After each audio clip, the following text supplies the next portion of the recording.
Ladies and gentlemen, you're watching Talking with Michael. Today we have in the studio Traci. How you doing, Traci? Hi guys, I'm good. We gotta have a fancy title for this one. Setting R. Kelly free. No, setting us free. We want to get us free from R. Kelly, okay? Us free. Because we want him locked up. We don't want him trolling McDonald's and looking for any more middle school kids anymore. Oh, no. Mm-hmm. So, documentary's out. The verdict's out. People are talking about R. Kelly, right? First of all, did you see the documentary? Let's start there. Yeah. Yes, I did see it.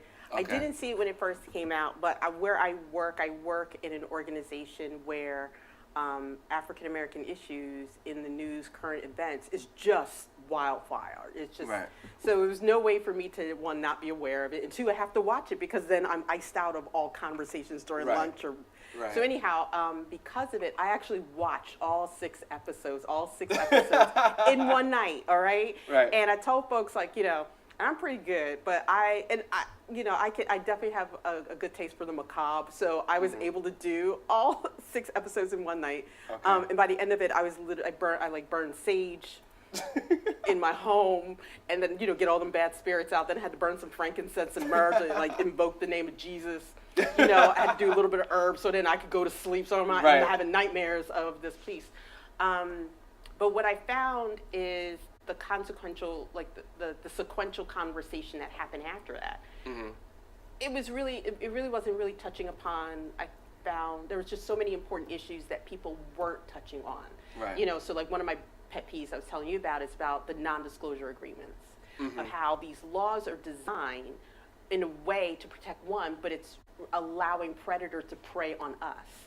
Right, and so that's not in the spirit, I imagine, what they wanted the laws to be, or that's not what laws are meant to keep society safe, right? Not to protect pedophiles, because we know, the president, with Stormy Daniels and everything, she's like, well, I can't say everything because I'm under non-disclosure, and then I talk about non-disclosure and how it impacts people when it's sort of the power dynamics of money and people who are in need of money, and I think that juxtapositions or a tantalizing discussion between artists like R. Kelly and understanding that he's preying on urban young women from communities that don't have money. You know what I mean? So it's like, if I just throw you $2,000, have you sign a non-disclosure agreement, and if you say anything, you got to give me $2,000 back, knowing that there's no financial literacy in our communities, that those families are under-resourced, so they may even have a literacy, but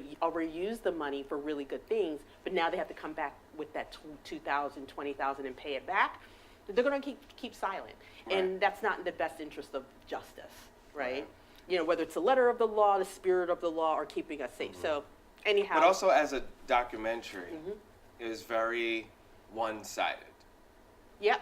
In the production. Yeah. And I get why they were doing what they were doing. It was basically, I want to lock this person up. R. Kelly, right? Lock him up. But the only thing I said, well, I'd say that it's in his favor, but information that was really important that wasn't ever spoken about was that R. Kelly was taken advantage of as a child.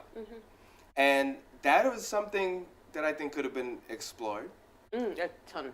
And it would have been nice to talk to some of the people that worked with him that say something totally different, just to get a different perspective. Right. And I found that wasn't done well at all. Well, no, because it's obvious that wasn't the goal. So whenever you're writing the shock value, right? Well, it's that. No, it's a literary piece. It's a visual literary piece. You have a thesis, right? It was not a journalistic, at all. At all. Right. No, and I think we can get into another point. The whole Gayle King interview was a really good, and I'm not by any means in the media, but to me it seemed a really good piece of journalism. Yes. Of being completely neutral, but at the same time presenting facts, presenting perceptions, and these then are the allegations, right? And here are the facts, and then right. and then allow the subject to then respond to it in their own passionate or dispassionate way. So, I think those are two different things. I think I really did like the whole Surviving R. Kelly. I thought that was a beautiful piece. Interesting title.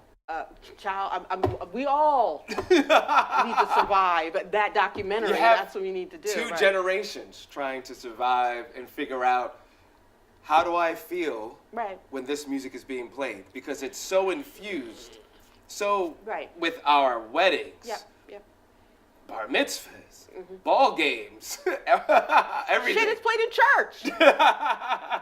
We won't talk about that. We will not talk about our members of the cloth laying their hands and praying over him either. Okay, so there's a couple of topics that we could go into, but we're not going to go into because it's a family show. The only problem I did have with the Gayle King interview was the end of the piece. They added, Elvis, which I didn't mind that. That was consistent because he was dating Priscilla. She was 14 at the time, even though she was 14. Jerry Lee Lewis falls under that piece too. He married his cousin. Yes, he did. And she was a teenager too. And she was a preteen. Let's be right. She was a preteen. But why did you bring in? I felt it was not appropriate to bring in Michael Jackson in the conversation. Nope, it was not. It was not appropriate to bring in James Brown in the conversation. And it was not appropriate to put Chris Brown's picture in the conversation. Totally different allegations, totally different stuff. And I felt like they just wanted to put some black faces up there just to mix it up. And there are tons of rock and rollers that they did not, that the public knows, and they did not put their faces in that. And I wonder if that was a race thing in there. Oh, well. Yeah, it is what it is. I think there is. I think it is what it is.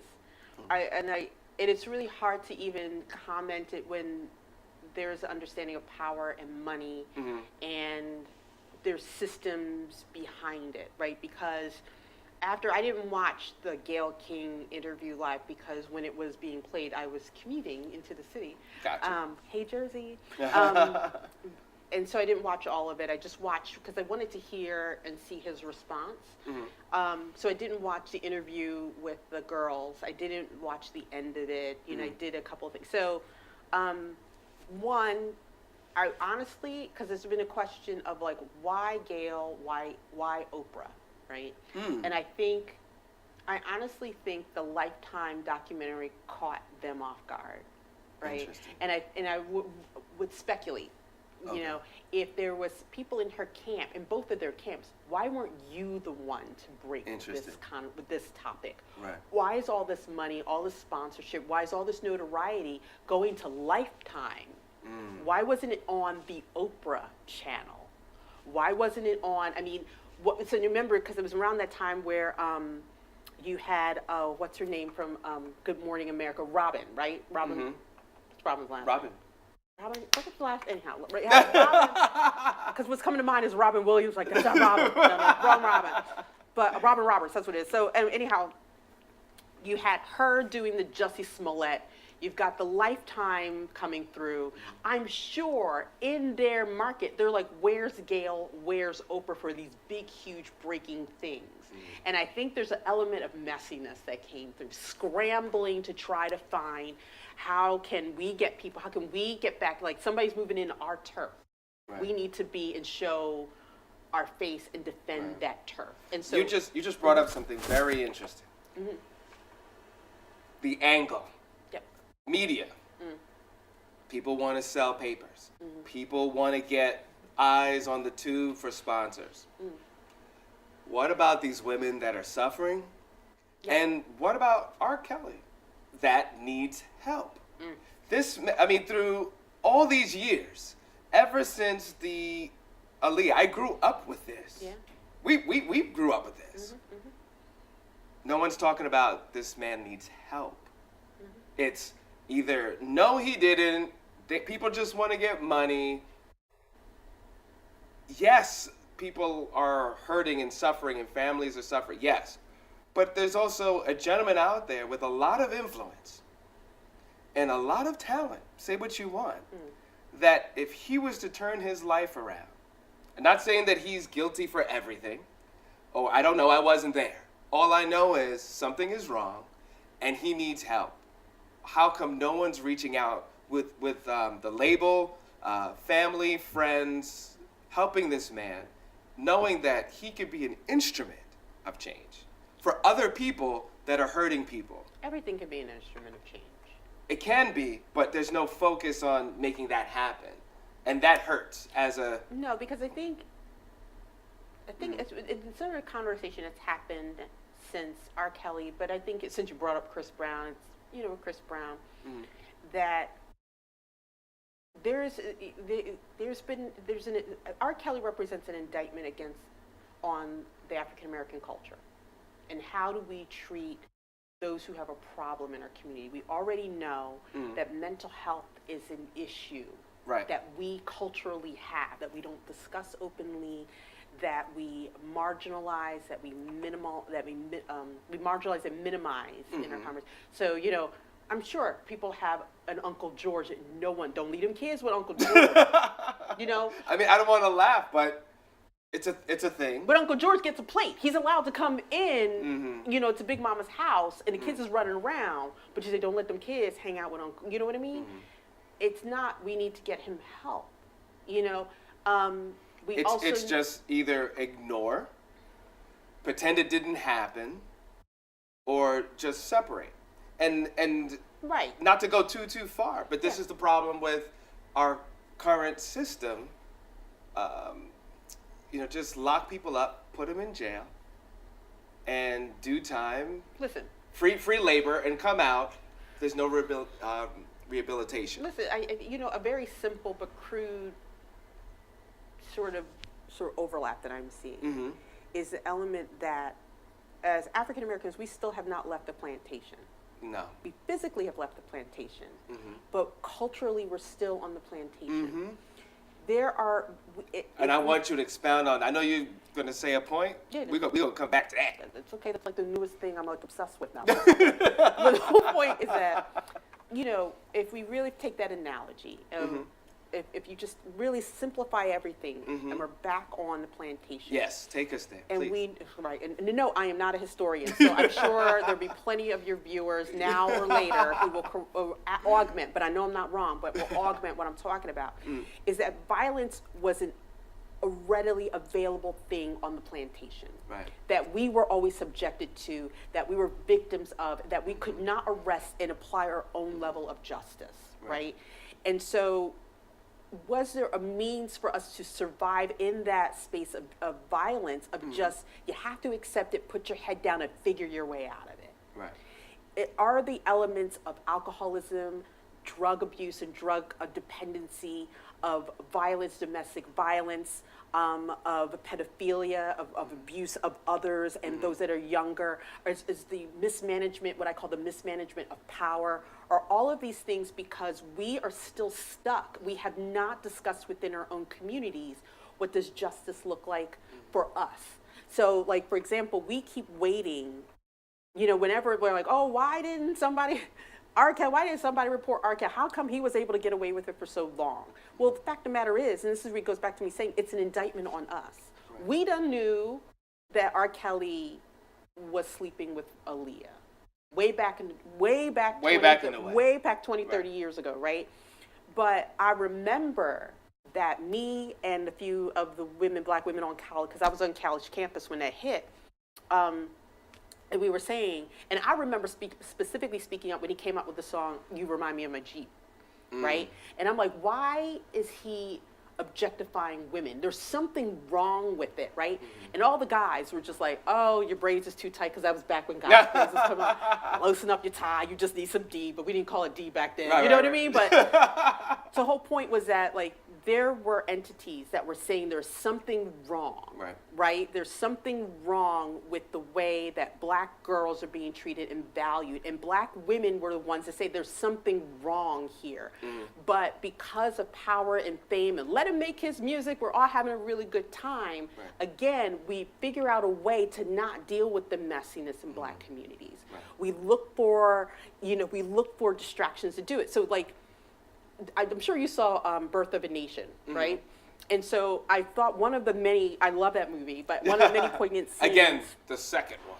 Yeah, we ain't not the first one. No, we ain't talk about the MAGA people. We ain't talk about them right now. Okay. So anyway, the whole point is like there's a scene where, Nat Turner is preaching. Like he's been brought in to preach the word, to subdue. And what he sees is a bunch of brutalized people, his own people looking at him with a range of emotions.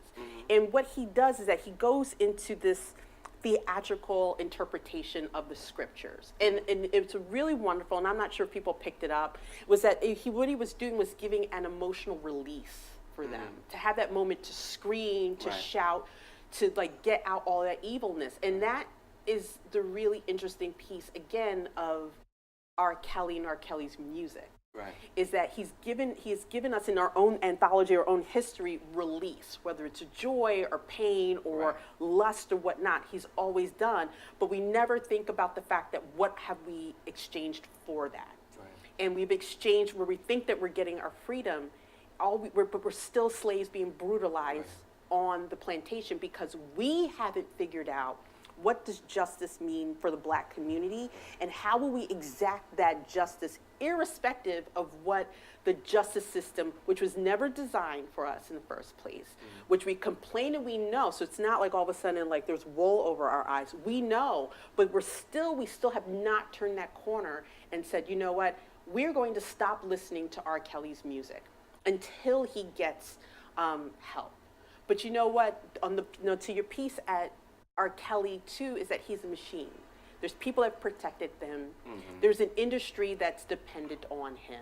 We know that there is a huge pedophilia ring that's happening, in Hollywood. And in politics. In politics, right? It's just rampant. It's like the unsaid secret, right? We're starting to see its dissolution or its uncovering. All the way to the top. And I don't have to go any further. Well, you know what? All the way to the top. Well, no, but I mean, just allegations. Well, well, I ain't gonna go there, but I mean, in dealing with some facts, like you have, I forget, one of the Pope's bishops was just defrocked. So I mean, and then another one was arrested. No, I think it's the same guy who was defrocked and then arrested in Australia. So, it's a clear issue. Clearly the Catholic Church, they're being forced to do it, but at least you can see that they're exacting their own form of justice. Where is our own interpretation and implementation of that justice? It's crazy that the church is making moves. I mean, maybe not to everyone's liking. Maybe it should be a little harsher, but making moves way before us as a community. That's scary. That is frightening. And also, I want everyone to remember this too, that's watching this. You guys got to remember, R. Kelly wasn't the only one. Bumps in a bump. Like, that wasn't the only one that was writing songs at that time. If you look at the dates, it was a vibe. All he did was, in fact, it's interesting, when R. Kelly first came out, all he did was imitate Aaron Hall and other artists. He wasn't really that creative or talented as people were trying to. He was good at mimicking, but he was able to grow beyond that. But all he was doing was riding on the foolishness of everyone else. The bad part is that there was this whole other dark side. With that freedom of fame and money, he was allowed to not only ride on that negative energy, but flourish. And that's what I'm talking about when I say stopping and healing and making a difference. Imagine if somebody took this train and put it on another set of tracks with that same talent, with that same, but nobody did that. Listen, I mean. And then it goes back to when he was a kid. Well, it seems that some individuals in his family knew something went on, and they just let it rock. Because, you have to also understand that, economics and education have a lot to play in this piece too. Right. You know, his brother has come out and said things to say, yeah, he believes that R. Kelly was abused. He was abused by a family member. Wow. Yeah. R. Kelly, I believe, has confirmed that he was sexually abused by a family member. And again, for anyone, this is actually in the documentary that they mentioned this. Child, it's in the documentary, and it's in other people who've done. There's bloggers who are much better that actually have put out reports that put that Lifetime documentary to shame. Not just shame in the form of quality, but shame and thoroughness of journalism. But then to shame that some of the people who are painted as true victims, as these martyrs, are actually perpetrators. That some of the people in that are a part of the entity that protects him, that's allowed him to do.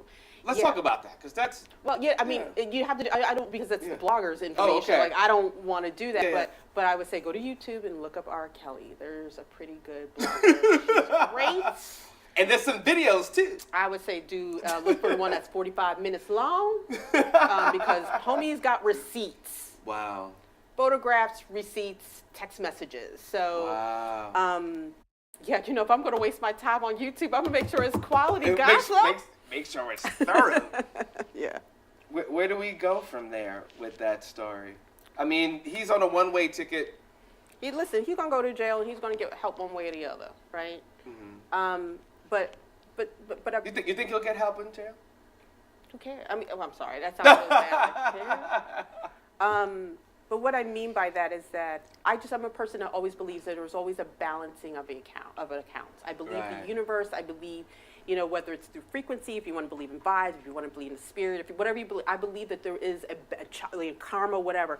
There's a balancing of it, and I think if he is incarcerated, and it looks like he's not going to get away with this. I mean, now the Department of Homeland Security is on top of this now. Yeah, there's quite a few. Then New York is. I mean, there's quite a few. Then there's his child support. There's quite a few lawsuits, and we'll see if he can get. But it's funny that the child, what is it called? The child support. Child support is kind of what done him in, really. If you really think about it, it's the child support, because they locked him up, and then they were like, "Oh, what are you doing in the studio? Oh, it's not zoned for residential. Why are you living in this? Why is there a bed in the studio?" Yeah. So the excuse was, well, you're not supposed to have a bed there since this is...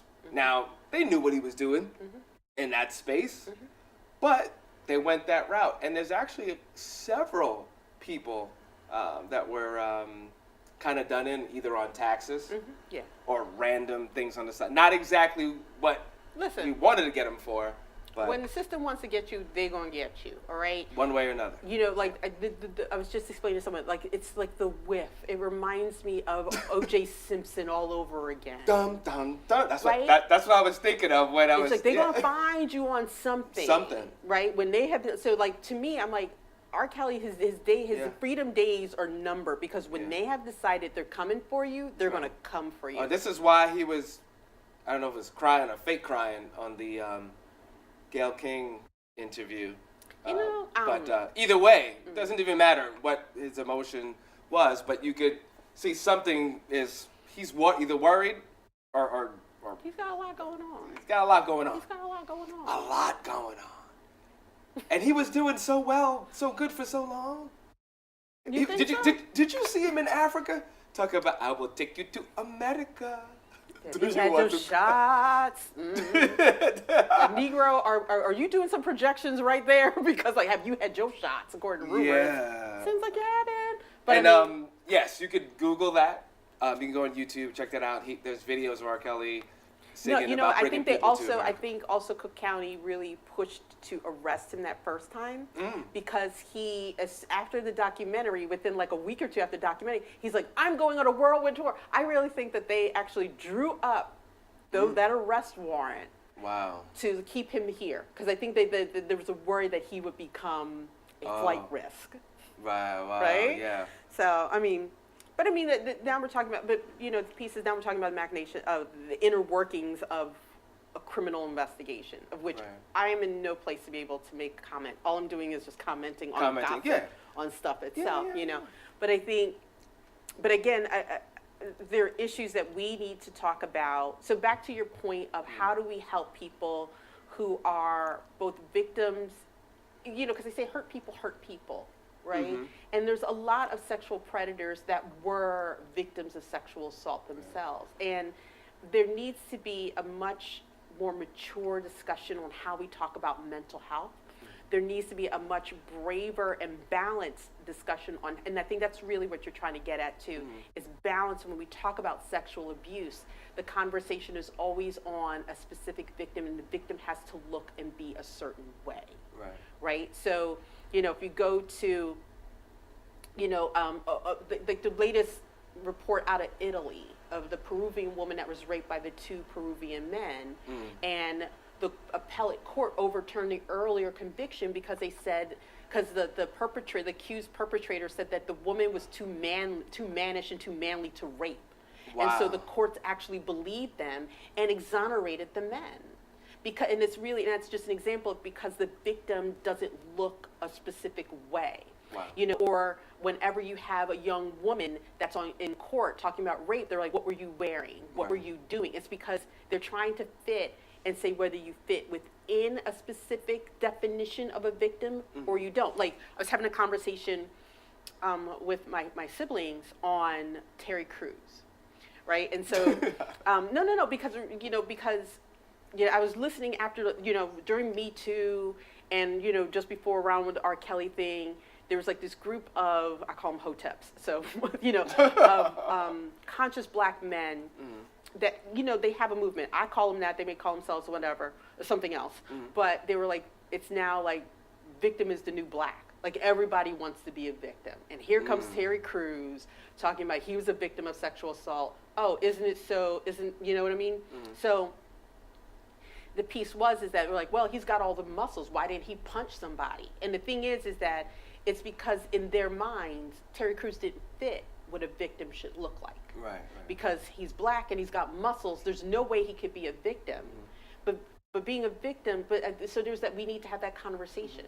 We need to have that. We need to sort of break down these assumptions of what we think things should look like. So even if we talk about the fact of who abusers look like, and the fact that men can be victims of domestic violence from females. Females can be abusive, but if you were to call the cops and say there's a domestic violence issue, likelihood they will go after the guy. They won't come after the woman.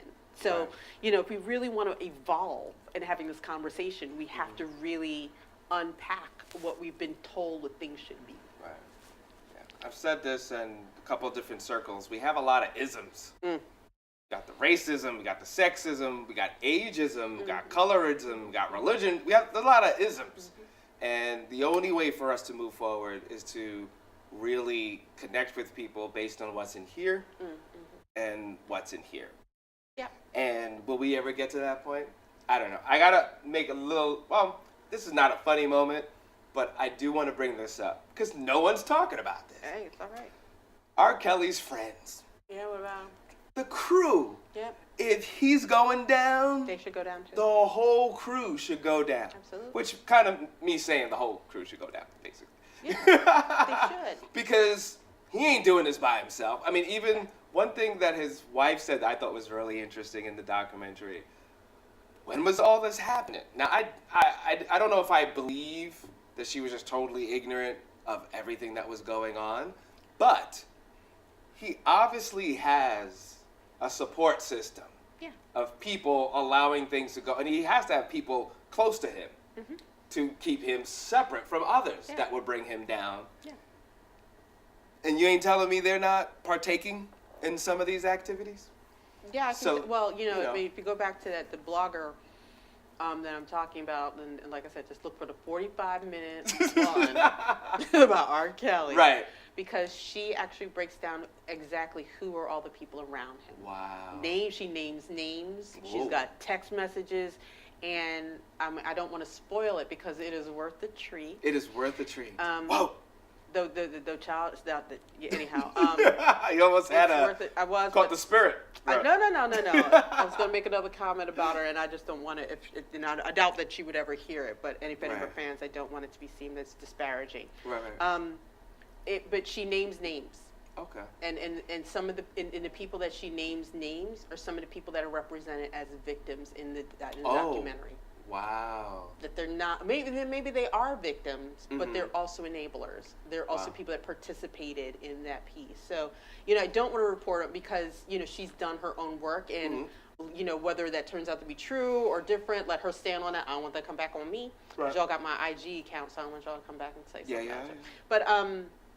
But back to just, yes, I mean, and we all know this, again, enablers. We go back, again, general spanning out to Black community of, we all have, again, that Uncle George or, that Cousin George or whatever that you don't let the kids around, but Big Mama will always give them a room. That the wealthier cousin will always slide him a few $100s to keep him where he is. And that's enabling. That's anything. And can we use a stronger word? Accomplice? You might want to do it, but I ain't gonna call no black. I'm calling no Big Mama no accomplice. No. I mean, in reference to R. Kelly's friends, they're accomplices. Well, yeah. I mean, if you look in the documentary, you have his manager with Aaliyah saying that, I knew that she was underage, and I kind of faked it. I participated in him marrying and knowing that she was only 15 at the time. I'm the one that changed the number on the marriage license to say that she was of age to get married. Yes. Now, also to be fair, in watching it, he jumped into that when, oh my goodness, what did you do? Allegedly. Allegedly. So it wasn't like R. Kelly was doing this and he was cool with it. It was Aaliyah was pregnant. Yeah, it was rumored. And at that point, when he found that out, oh my goodness. But instead of when he found that out, how do we make things right? Oh my goodness, my job, my career, my finances, it turned into, okay. So I don't think it was purely just to save R. Kelly. It was to save his own pocket, which then goes back to education, goes back to the community or lack of sense of community. This is the reason why I try not to get into the weeds when we talk about R. Kelly, right? It's because it's literally like he's a sun, and there's so many planets with their own sort of issues that have been sort of revolving around him that keep it going, and some have spun off on their own, some have stayed. But literally, I think I just don't think it's a sane thing to do to make the assumption that you can talk about R. Kelly and the whole entire universe in really one fell swoop and try to play the role of judge, because every single one of them, and then there's all these allegations, and well, they did it for this, and I saw it's we don't know. And let's be fair. Right. One thing watching the documentary or anything that you hear.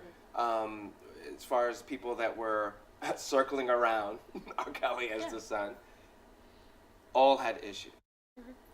They were all dysfunctional families and individuals on some level, whether it's just economically or just other things going on. And he has the ability to hone in on that and choose to be around those individuals, which again, in another life, with different direction, he would have been a great psychologist or psychiatrist helping people, rather than taking advantage. And let's humanize a little bit. That's the Marvel DC in me with alternative universes. Sorry. We're gonna have like glowing hands all of a sudden now. Pew, pew, pew. In another universe, no. R. Kelly is saving souls. Well, the analogy of like metahumans. Let's just humanize R. Kelly for a moment, right? Okay. He's really good at what he does because this is his form of survival. Yeah.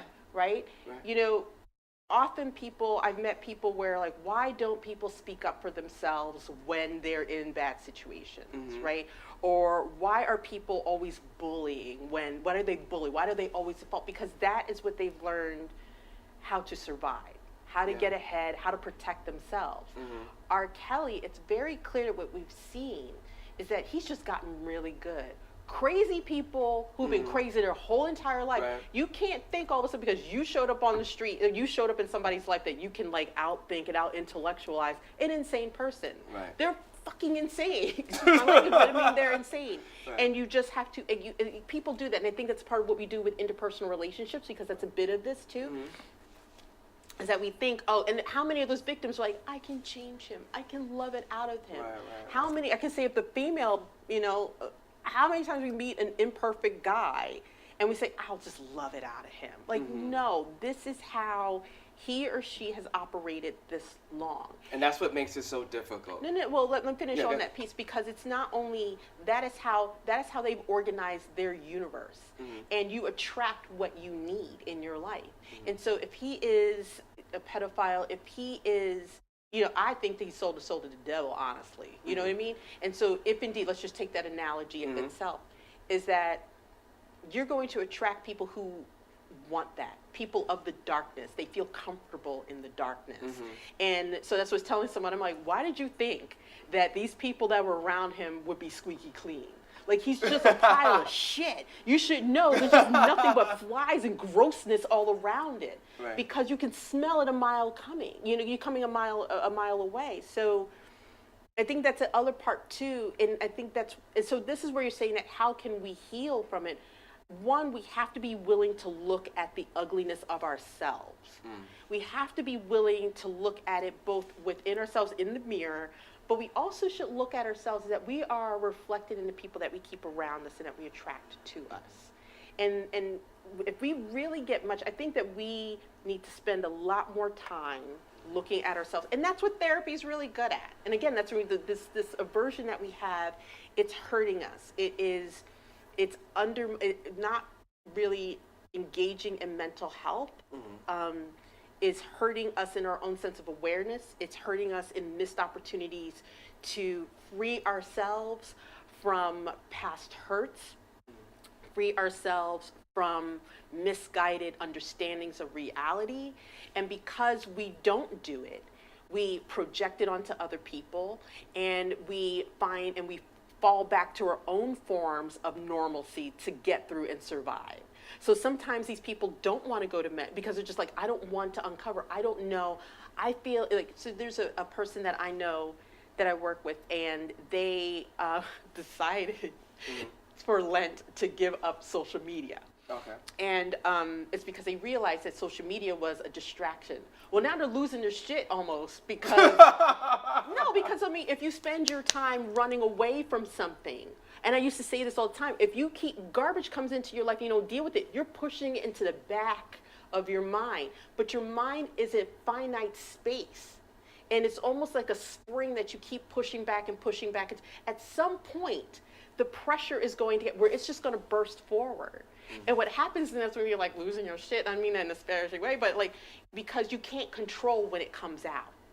And when it comes out, you find other ways, you find, ways to be able to deal with it, and it's out of your control. And I think that could be a bit of what's going on, what has gone on with R. Kelly. And that's a humanizing part of it, is that he clearly has had issues growing up as a child. We know that he had some language development issues through the documentary, through family and his own admission that there was sexual abuse issues. I'm sure the issues and the ongoing issues of poverty, him not being able to read, of education attainment, all of these things will create their own struggles that he may have completely pushed into the back of his mind and it come pouring out. Clearly has issues with his sexual identity. And he's playing them out in ways that are literally messy. And now because of the messiness, it's coming back to haunt him. But his messiness has dragged other people who are also very messy. And that's how you get this pile of shit that you've got, because we just do not have a very healthy way of unpacking and dealing with things, but also the sense of compassion and saying, if I do turn around and deal with the ugliness, the messiness of just the human experience, it's going to be, either way the ugliness is going to come. It's either you're in control of it or you're not. And so that's what I was just telling, this young person who's just dealing with this new transformation of who they're becoming. I'm like, this is normal, honey. It's just like you've just spent all these years avoiding it. It's now all these years are coming, they're spilling out. You know, and so that's a part that I think, so part two, you were asking me, like, how do we get to this healing of R. Kelly? And setting R. Kelly free from himself. That culture, you see what I did right there? Get us free. Because I'm sure someone's going to watch the beginning of this and like, no, he's evil. How can you say evil, set? no. Like, how are you going to say set R. Kelly free? But well, I think that's the part. You know, the healing for him. So I have this saying where it's like sometimes life has to break you apart so that all the bad things in you can spill out, so that you can heal, and that the good things can then begin to formulate within you. But in order for that, you have to have humility. You have to go through embarrassment. You literally have to walk through your own personal hell. And in this case, it would be public hell for that to happen. And people don't always have the fortitude. They don't have the support for that to happen. They don't have the space for that to happen. So if we want to get free, if we as a Black community want to find absolution for the fact that we have been co-conspirators in our own way of R. Kelly, because we knew with Aaliyah that there was something wrong with him, but we kept buying his music because he kept giving us release from the things that we're running away from. Here we are 30 years later. But you know what? Wait, I have to, I gotta cut in there only because when he came out with this stuff, all this controversy with him came out, it was also that era of, we just got out of what? Rodney King, O.J. Simpson. So there was this time of so many people that, let's just presumably say that they were innocent and they were taken advantage of because they were Black, because they were, Rodney King just because he was Black, but the other individuals, the Michael Jackson cases, and then he was found innocent, right? So then R. Kelly came and was like, all right, well, he's another one. Now, the only difference between him and everybody else I mentioned was there was a tape that was clear as day that this is, but just saying that the vibe around that time was we spent 400 years being lynched and beaten and abused, and I think as a culture we didn't want to see another one of us in trouble. But the only difference is, he kind of was doing the things he was doing. I completely understand. Does that make sense? Yeah, it totally. So to me, I think it's not that people didn't want the truth, per se. They were just tired, even in their own lives, of being guilty. I think tired of being guilty, even when you're not guilty. Well, again, that goes, yes, I heard, and I understand that. And that's particular line in thinking of compassion, because that's really the angle you're taking. It's a part of the enablement. That's a part of the reason why I'm saying. Oh, no. I don't. No. Listen, wrong is wrong. I'm just saying, I think as a culture, you don't think that that's why people were. What I'm trying to say, I think where you're at it, there's a right and a wrong. What I'm trying to say is that both options, both ideas are both right and wrong. There are consequences to both. And so there's a compassion, and because that what you just described, or the position that you just made, is a position that we always take in the Black community. That we're saying that our young nephew was picked up by the police because he had a gram of weed on him, and we're like, well, you know what, he is poor, and so he needed to go on the street to make money for himself to get him out of his own sense of suffering, right? We find ways to understand without. Oh no!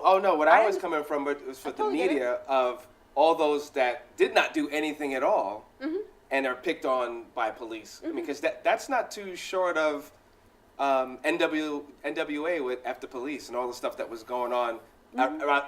Because remember, he came.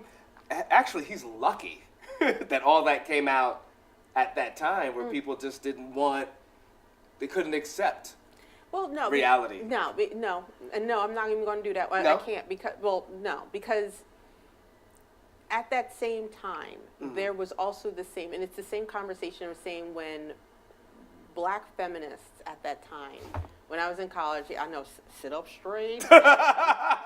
Apparently Black feminists have become like, a thing. Right, the new butt of jokes now. But where, and note first we want to talk about black. Well, it's another show to talk All right. about black feminism and how it's not a monolith. That there's like a whole entire range of black feminists. Because I consider myself a black feminist. In a Or form, even just a feminist, which is a whole nother, but black feminist makes it even... I will always put us first because it's always different. Because feminism, the way they do that, they never really care about us. No, They never really don't. They never have. I always crack up. All the way down to But anyway. women the right to vote. Right. Well, that's another thing. Whole other things. But let's keep it here on, because at that time, and if you want to talk about at that time, it was the rise of gangster rap. Correct. And I remember around that time, Ludacris, I got hoes in different area codes. Oh man. And as black feminists, we really became rather vocal. And I mean this on campus, right? We became vocal on why are women being disparaged in rap music. Where, in the 80s, that just didn't come, that wasn't really, that was your honey, that was your round the way girl. There was a goodness, but now all of a sudden we're bitches and hoes, you can't trust them, and, they're just objects, right? So during this piece, and then you have R. Kelly, who hypersexualized, love in his music. And this was the brilliant part as far as production. Right. Because he rode off of that vibe, but he gave you that Aaron Hall sound. He gave you those old records. He gave you Mama and Pops and Uncle Louie's records. So it was like it was messing around with the psyche of, wow, this is comfort, and this is what I know, but this is also what's in the street. I mean, it's terrible, but I see how it connected so well. That's why I kind of take away, and like all these things. Oh, he's so brilliant. No, he just kind of rode the wave, and he took advantage of it. And then, like you said earlier on, when we were talking, he kind of held up this mirror, and people didn't really want to look directly in the mirror, because if they did, they would have been upset. Right. And that's Well, how nobody, let's ask this question. Within Western society, other than satirists, who is there to really hold up that picture, hold up that mirror to us? Right. I And mean, black... that's what artists are supposed to do. Well, I was just going to go into that piece. I mean, you had George Carlin, who was really good for white folks. Brilliant. Brilliant. Put it from white. Oh, yeah. Right. You've got Joe Rogan now. In the black community, who you have as a satirist in a way that really put, you had, I love the Boondocks. Dave Chappelle. You had, you did have Dave Chappelle. Dave Chappelle was, but I don't know if I would call And he did a bit on R. Kelly. He showing up. And for y'all youngins, y'all didn't see that, y'all need to go to YouTube and find out what Dave Chappelle did on R. Kelly. I'm gonna pee on you. You poo poo. Yeah. Anyhow, damn it! I just done lost my thought. I'm sorry, because now you're thinking about Dave Chappelle. I know, that's exactly brilliant. Well, right, because I was going to say, right. I wouldn't call Dave Chappelle a satirist. I would call him because there's satire in comedy, no matter what. Right. But a person whose whole entire bit is satire, whose whole entire bit is to say, look at, like, that's where I felt like the Boondocks series was really great, because it was, and what is really just fascinating or embarrassing is that if you watch the Boondocks now, they were predicting stuff 30, 20 years ago that's still relevant and happening today. Yes, that episode, which we have to do a show about this. Which one? When Riley started dressing, basically slowly. Okay, we'll save that. We'll save that. And we're almost going to make an hour, so we're like 10 more minutes. Okay. Of this. Yeah. Mr. Kelly. Setting R. Kelly free. free. Set him free. Yeah. From himself. And I think that's a piece. It's right. We can say it's R. Kelly. Right. He's the Pied Piper. Well, why not? Let's use this as an opportunity for us to come to our sense. Let us come to the altar ourselves. Let us come and confess that we have been co-conspirators in this whole piece too. Let us now seek our own sense and looking at our own ugliness of how we've been willing to look past things that are happening even now in our lives. Today in music right now, put on the radio. You don't have to go far. No.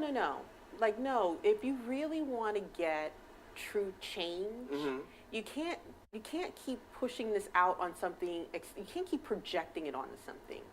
If the African American community, and I always talk about the African American community, one, because nobody talks about it, but two, because obviously I'm African American, I should know about it. What? But I know, right? Get the fuck. Anyhow,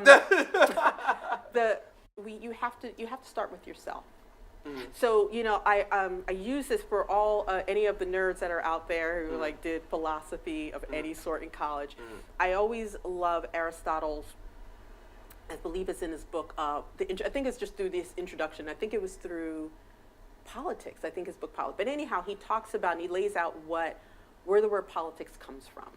And it's sort of like you've got like your cities, and then your cities are from your villages. From your villages is a household. Within the household, you have mom and dad, right? And so if you really take that philosophy and you really apply it to any element of change, you can't like say, oh, we need to change the village, and not really talk about what's happening between mom and dad. Correct. Right?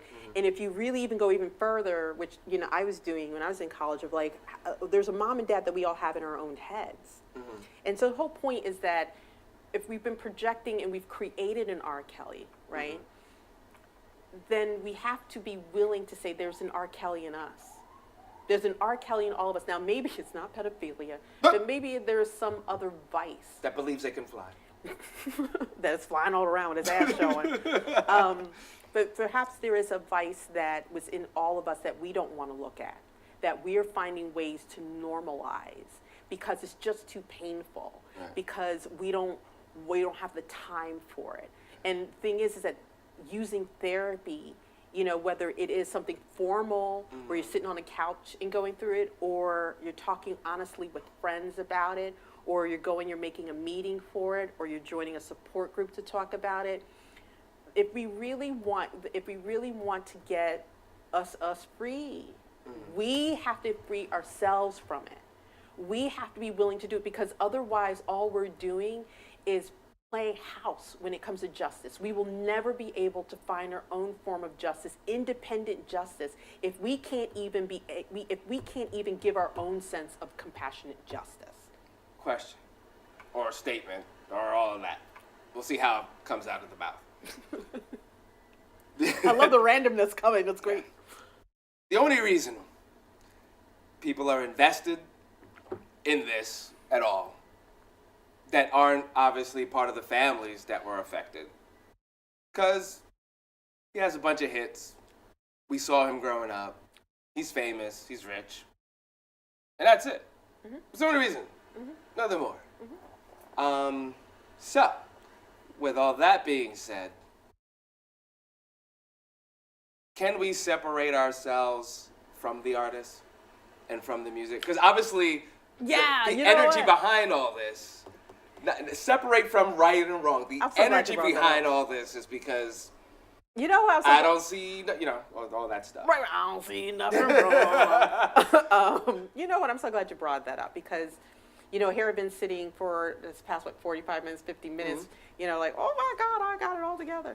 And this is an opportunity for me to be able to be a bit transparent, in a sense that when, the documentary came up, I'm like, I can't listen to another R. Kelly song again. Right. And then when they were like, oh, well, on iTunes, like, everybody's buying his stuff, and I got so absolutely judgmental. Yeah and no, but I mean, I got so judgmental. I'm like, look at all these conspiracy, the pedophilia. When Right. It seems like you're ready. He was writing that song for some pedophilia thing go down. Right. And I was judgmental in its own way. Though people who did it, I did not.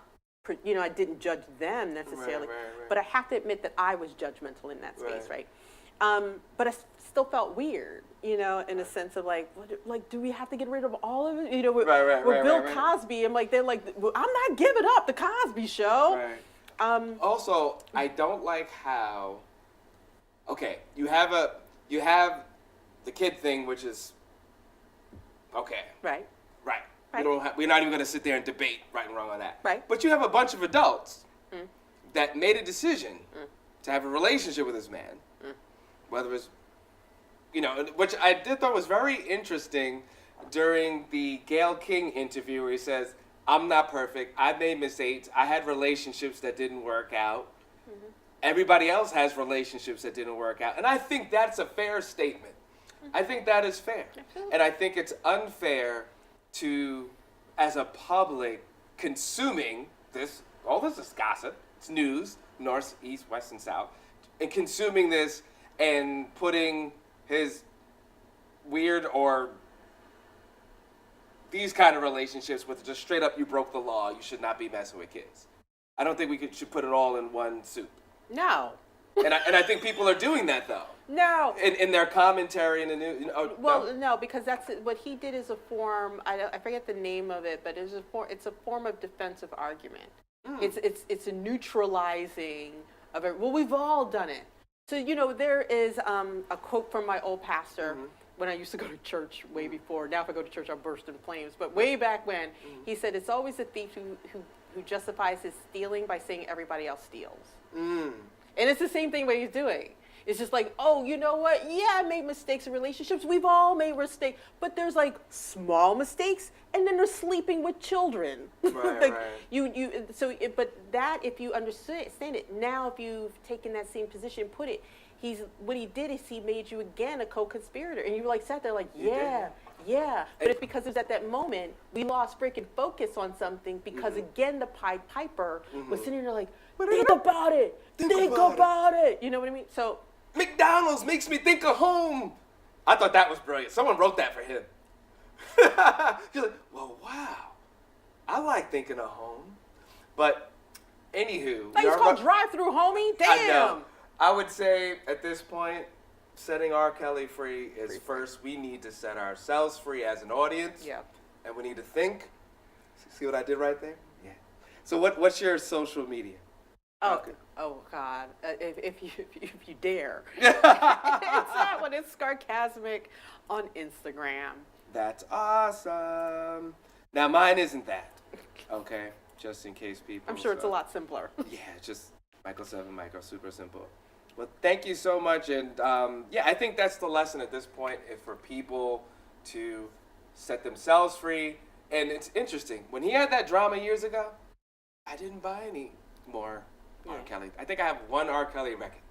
That's right, I own an R. Kelly That's record. what I want to say before you go. The power's in this. Before you go. Because this gave him the freedom. I want to say this. Act the fool. Just for my own sense of redemption, right? Yeah. It was D.L. Hewley, who was being interviewed. I think Sway was interviewing him and asked him that same question. And he brought up this thing, and I was just like, it was so great. He was just like, when you're growing up poor, like most of us, you had a loaf of bread that has some mold in it. Did you throw the whole mold? Did you throw a loaf of bread? No, you cut out the mold and you ate the rest of the bread. Right. And he's like, that's the same thing with R. Kelly and Michael Jackson. And I think that was that part where I'm like, you know what? I guess that's a way perhaps that we can find our own way to listen to the music. So answering your question, I thought that was a rather poignant, and I thought it was a really good way of answering that question of, can you hate the artist but still love the art? Right. Yeah. And remember to love ourselves. Absolutely. And set standards. Girl, Because if you got standards, certain things ain't gonna happen. But anyway, you're talking with Michael. Michael, thank you so much, Traci, for dealing with this touchy subject. Child, I'm tired of talking about it. Yeah, cool. And then you guys could watch this infinite until the world is over, or just as long as YouTube survives. Because we'll put that on there and we'll stream this and all that stuff. You're watching Talk with Michael. Michael, thank you so much. And we're going to put in some theme music now. Roll credits. You know what I'm saying? Yeah.